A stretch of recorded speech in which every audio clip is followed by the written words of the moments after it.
안녕하십니까, 윤영모 목사입니다. 오늘 원해샘제 17강 부활의 영광에 참여합시다.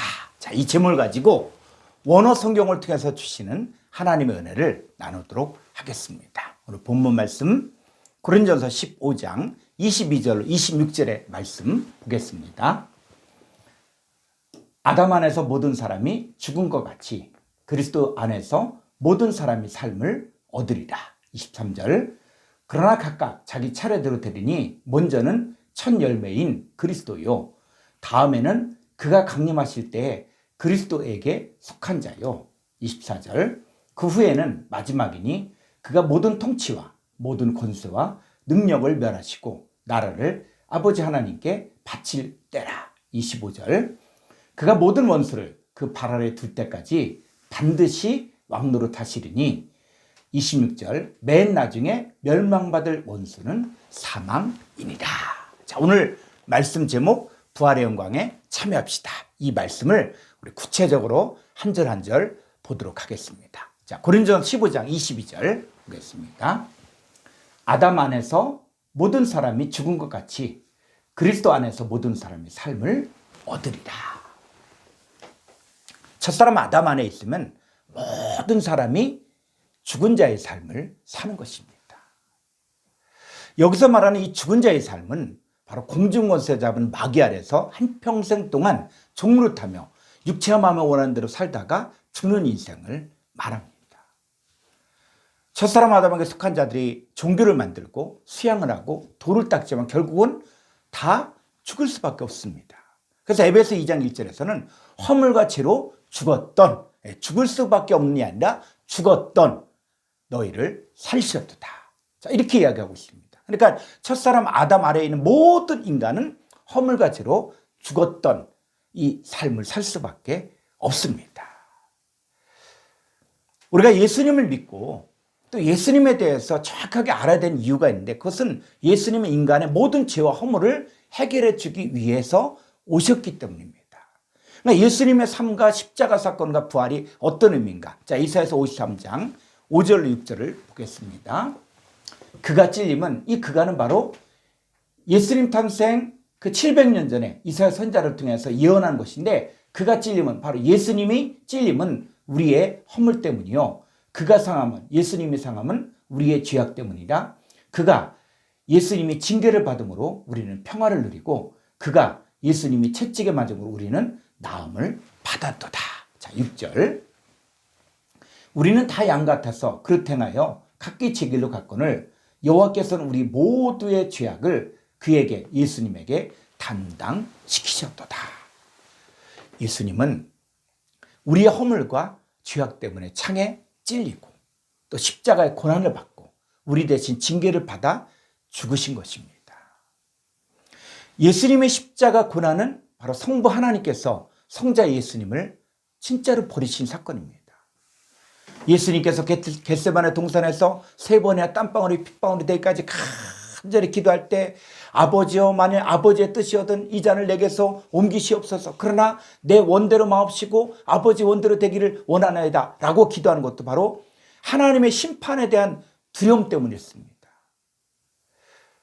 십자가에서 운명하시면서 크게 소리치는 것도 엘리 엘리 라마 사박다니, 이것은 나의 하나님 어찌하여 나를 버리셨나이까 하는 이 두려움의 외침이었습니다.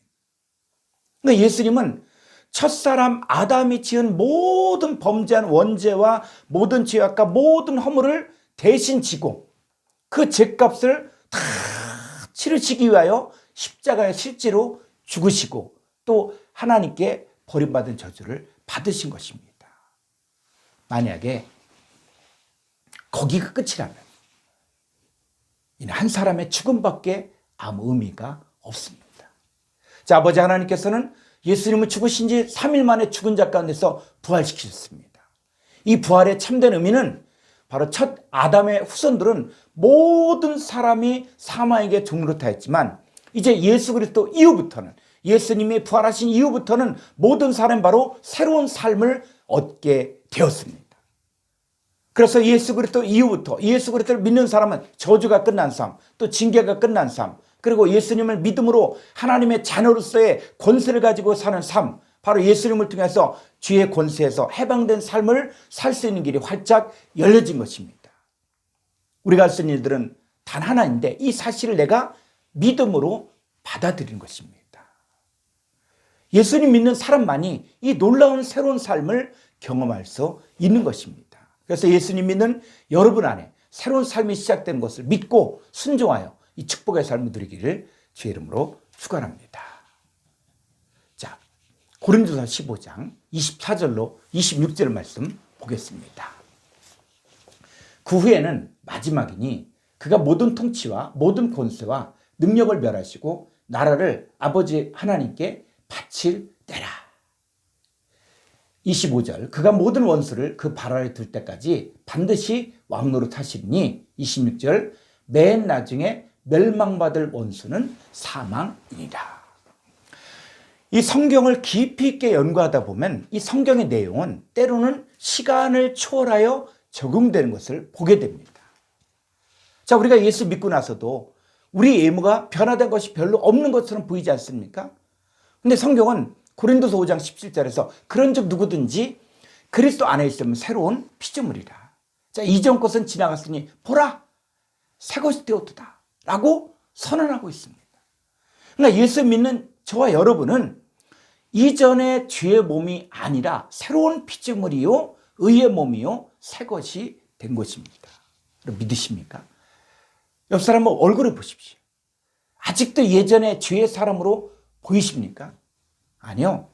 여러분 성경은 누구든지 그리스도 예수 안에 있으면 새로운 피조물로 보는 것이 바로 정상적인 눈인 것입니다.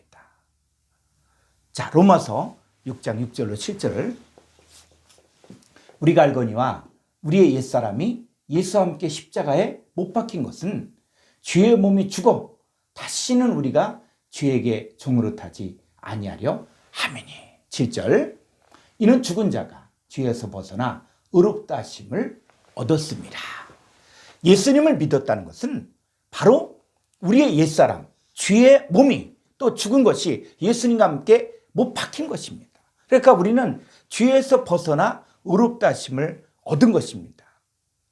예수 믿은 우리에게 자, 이 사건이 죄에서 벗어나 의롭다 하심을 입은 것이 미래 사건입니까? 아니면 과거 사건입니까? 성경은 과거 사건입니다. 자, 따라해 볼까요? 나는 예수님을 믿었기 때문에 이미 죄에서 벗어나 의롭다 하심을 얻었습니다. 자, 이제 성경을 좀 더 나와서 그럼 부활의 영광에 참여한다는 것이 무엇을 말하는 것일까요? 그랬을 때 첫 번째 부활의 영광에 참여한다는 것은 바로 모든 통치와 모든 권세와 능력을 멸하는 것입니다. 자, 24절 보겠습니다. 고린도전서 15장 24절 그 후에는 마지막이니 그가 모든 통치와 모든 권세와 능력을 멸하시고 나를 아버지 하나님께 바칠 때라. 자, 여기서 말하는 모든 통치와 모든 권세와 모든 능력을 멸하신다는 것은 뭐냐면 나를 다스렸던 예전에 주의 옛사람을 다스렸던 모든 것, 나를 지배했던 모든 것, 나를 억눌렀던 모든 능력을 멸한다는 말은 쓸모없게 만들고 힘을 빼고 무효로 만든다는 것입니다. 그럼 누구의 통치입니까? 누구의 권세요? 누구의 능력입니까? 잠깐 이 땅의 공중권세를 잡은 사탄 마귀의 권세와 능력과 통치를 말하는 것입니다. 우리가 육신의 몸을 입고 있는 동안에는 얼마든지 유혹을 받을 수 있습니다. 예수님 3번이나 부인했던 그 베드로도 말하기를 근신하라 깨어라 너희 대적마귀가 우는 사자같이 삼킬 자를 찾는다고 하였습니다. 그러니까 우리는 육신의 몸을 벗을 때까지 이 성령의 소욕과 육체의 소욕이 싸울 수밖에 없습니다. 그래서 시험에 들지 않게 깨어 기도해야 됩니다. 자, 부활의 영광에 참여한다는 것은 저와 여러분 안에 어떠한 사탄의 시험과 유혹이 와도 사탄의 권세와 능력에 대해서 전혀 요동치 않은 그리스도 예수의 장성한 분량에 이르는 것을 말합니다. 두 번째, 부활의 영광에 참여한다는 것은 나라를 아버지 하나님께 바치는 것입니다. 나를 아버지 하나님께 바치. 자, 고린도서 15장 24절. 그 후에는 마지막이니 그가 모든 통치와 사탄의 통치와 모든 권세, 사탄의 권세와 모든 능력, 자, 사탄의 능력을 다 멸하시고 쓸모없게 만들고 나라를 아버지 하나님께 바칠 때라. 자, 여기서 말한 이 나라가 무엇입니까? 이 나라. 자, 베드로전서 2장 9절에 보니까 너희는, 자, 저와 여러분들, 예수 믿는 저와 여러분들을 이야기하고 있죠. 너희는 택하신 족속이요 왕 같은 제사장이요 거룩한 나라라고 했습니다. 그러니까 여기서 말하는 나라는 것을 말해보냐, 하나님의 택하신 자녀들을 말합니다. 죄 있는 인간이 하나님을 만나 죄를 용서받기 위해서는 제사를 드려야 했습니다. 그런데 이 가인의 제사는 하나님이 쳐다보지도 않았어요. 받지 않았습니다. 근데 아벨의 제사는 연락하셨습니다. 그러니까 이 제사라고 할지라도 하나님 받으시는 제사가 있고 또 받지 않으시는 제사가 있다는 사실을 알아야 됩니다. 이 구약의 제사가 신약에 와서는 예배를 바뀌었습니다. 그러니까 예배도 뭐냐? 하나님께서 받으시는 예배가 있고 하나님께서 받지 않으시는 예배도 있다는 것을 알아야 됩니다. 그러니까 나라, 즉 하나님의 자녀들을 아버지께 바치려면 아버지 하나님이 인정하는 상태가 되어야 합니다. 자, 로마서 12장 1절로 2절을 보겠습니다. 그러므로 형제들아, 내가 하나님의 모든 자비하심으로 너희를 권하노니 너희 몸을 하나님이 기뻐하시는 거룩한 산제물로 드리라. 이는 너희가 드릴 영적 예배네. 자, 예배가 있죠. 이 예배가 있는데 이 예배를 드릴 때는 반드시 이제 너희 몸을 하나님 기뻐하신 거룩한 산제물로 드리라는 것입니다. 자, 이것이 구체적으로 어떤 것이냐? 2절. 너희는 이 세대를 본받지 말고 오직 마음을 새롭게 함으로 변화를 받아 하나님의 선하시고 기뻐하시고 온전한 뜻이 무엇인지 분별하도록 하라. 자, 우리 몸을, 저와 여러분의 몸을 하나님이 기뻐하시는 거룩한 산제물로 드리는 것이 우리가 드릴 영적 예배, 이게 바로 산제사가 되는 것입니다. 그렇게 하기 위해서 이 세대를 본받지 말고 마음을 새롭게 함으로 변화받아 하나님의 뜻대로 사는 것을 말합니다. 여러분, 천국문은 활짝 열려져 있지만 그 나라는 자신을 아버지 하나님께 바쳐진 삶을 사는 사람만이 갈 수 있습니다. 자, 부활의 영광에 참여한다는 것, 세 번째, 예수님께서 왕노릇하는 사람입니다. 자, 고린도서 15장 25절. 그가 모든 원수를 그 발 아래 둘 때까지 반드시 왕노릇 하시니. 예수님 믿는다는 것은 예수님께서 왕으로 나를 다스리는 것을 말합니다.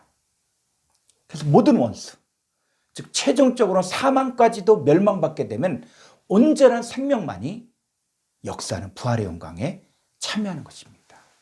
여러분, 우리는 부활의 완성을 향해 달려가는 사람들입니다. 이 빌립보서 3장 10절로 14절에서는 사도 바울은 자신의 삶의 목표를 분명히 하고 있습니다. 우리 한번 볼까요? 내가 그리스도와 그 부활의 권능과 그 고난에 참여함을 알고자 하여 그의 죽으심을 본받아. 11절. 어떻게 해서든지 죽은 자 가운데서 부활에 이르려 하노니. 12절. 내가 이미 얻었다함도 아니요 온전히 이루었다함도 아니라 오직 내가 그리스도 예수께 잡힌 바 된 그것을 잡으려고 달려가노라. 13절. 형제들아, 나는 아직 내가 잡은 줄로 여기지 아니하고 오직 한 일, 즉 뒤에 있는 것은 잊어버리고 앞에 있는 것을 잡으려고. 14절. 표대를 향하여 그리스도 예수 안에서 하나님이 위해서 부르신 부름의 상을 위하여 달려가노라. 저와 여러분 모두가 이 부활의 영광에 참여하기 위해 한 걸음 한 걸음 나아가시기를 주의 이름으로 축원합니다.